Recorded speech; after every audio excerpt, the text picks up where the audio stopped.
Salut à tous, c'est un plaisir de vous avoir avec nous pour cette nouvelle édition de notre émission sur l'économie ivoirienne animée par Saive. Dans un instant, les titres de l'actualité économique de la semaine.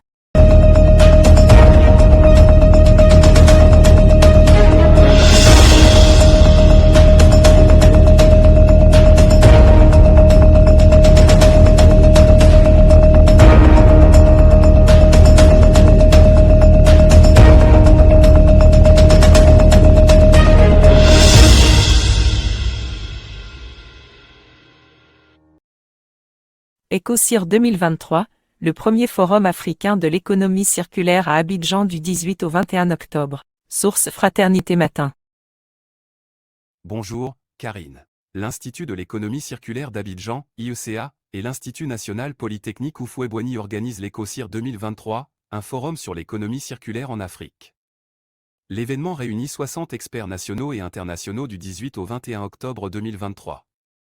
Son objectif est de promouvoir l'économie circulaire, créer un marché de produits et services, partager les résultats de la recherche, sensibiliser et repenser le financement et la réglementation.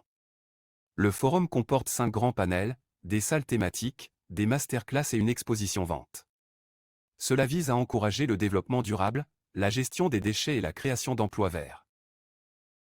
La crise entre des acteurs de la filière EVA se déporte devant le tribunal. Source Agence ivoirienne de presse, AIP.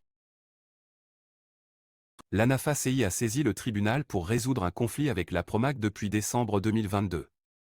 La dispute porte sur l'application de l'ordonnance numéro 2011-473 de décembre 2011, qui autorise les associations représentatives à rejoindre l'Organisation interprofessionnelle agricole, OIA, de leur filière. L'ANAFA-CI, composée de 29 524 membres, 18% de l'effectif national, et produisant 17% du caoutchouc naturel national en 2021, affirme que la Promac ne respecte pas ces règles. Après des injonctions du ministère de l'Agriculture, l'ANAFA-CI recourt à la justice. Le PCA de la Promac attribue les tensions aux divergences d'intérêts entre les acteurs de la filière EVA. Le Conseil EVA palmier à huile, CHPH, régule, tandis que la Promac se consacre au développement de la filière, travaillant en collaboration avec le CHPH. Assemblées annuelles du FMI, Fonds de résilience et de durabilité, la Côte d'Ivoire met un nouveau programme sur la table. Source Fraternité Matin. Le gouvernement ivoirien veut accélérer la préparation d'un programme financé par le FMI, en plus du programme économique et financier. Le ministre de l'économie et des finances, Adama Coulibaly, l'a souligné lors des assemblées annuelles du FMI et de la Banque mondiale à Marrakech, au Maroc, lors de sa rencontre avec le directeur du département Afrique du FMI, Abeb Selassie. Ils ont discuté de la mise en place d'équipes pour préparer ce programme, avec l'objectif de le mettre en œuvre rapidement, incluant 2 décaissements en 2024. La délégation ivoirienne est composée de ministres, dont Adama Coulibaly, Niel Kaba et Moussa Sanogo, et participe à cet événement auquel assistent 189 pays et plus de 1000 participants.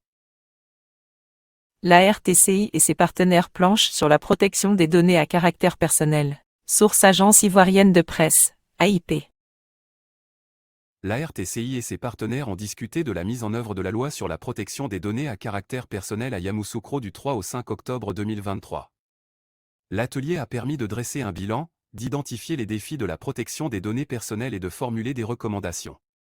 Les détails de ces recommandations seront présentés lors de la conférence internationale sur la protection des données personnelles du 5 au 8 décembre à Abidjan.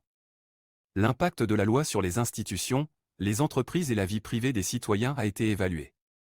Kanvoli Stanislas, représentant le ministre de la Communication et de l'Économie numérique, a souligné l'importance de la rencontre pour s'adapter aux évolutions technologiques. La RTCI a traité 210 plaintes, effectué 18 contrôles, émis 12 avertissements, sans sanction pécuniaire. Des groupes de travail ont examiné en profondeur la loi et débattu de divers sujets liés à la protection des données personnelles. Nous vous remercions d'avoir suivi ce numéro de Saive Info. Nous reviendrons prochainement avec de nouvelles informations économiques ivoiriennes. Restez connectés à toutes nos plateformes. Saive Social, Saive Portail, Saive TV, Saive Paper, Saive Data et Saive Mobile. Pour une couverture complète de l'actualité économique à 360 degrés. À très bientôt.